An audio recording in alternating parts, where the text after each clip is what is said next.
Lajme zyrtare dhe të reja për situatën ku ndodhemi momentalisht ne. Rusia është ende duke sulmuar Ukrainën tmerrsisht, ku më shumë se 100 ushtarë dhe qytetarë të Ukrainasit kanë vdekur. Më shumë se 50% e qytetarëve të Ukrainasit kanë hyrë në subway nën tokë që të kenë një streh mbi krye aty ku pritet treni, që të mos të hecen në tokë apo në rrugë ku aty bien shumë bomba të ndryshme. Fëmijët dhe nxënësit gjithashtu nuk shkojnë në shkollë duke pritur me orë të tëra aty, gjithashtu duke i dëgjuar krismët dhe bomba që gjenden mbi kokat e tyre. Këta qytetarë kanë raportuar se kanë frikë vdekjes në çdo çast ata mund të vdekin. Kjo është një tmerr shumë i madh.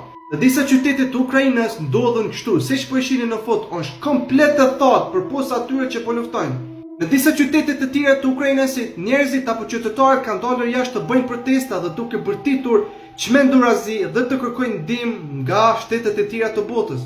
Dhe presidenti i Rusisë gjithashtu e ka lënë një fjalë dhe ka thonë se cili shtet në botë do hyjë në mes dhe do e prek shtetin ton, atëherë unë do e shkatroj atë shtet dhe çka ka në të. Dhe për fund të kësaj video shqipët e mia, ju kisha lut komentoni flamurin e shqiptarëve dhe flamurin e ukrainësit, komentoni këtu që t'i japun për kraja atyre. Ata do shohin këtë video dhe ta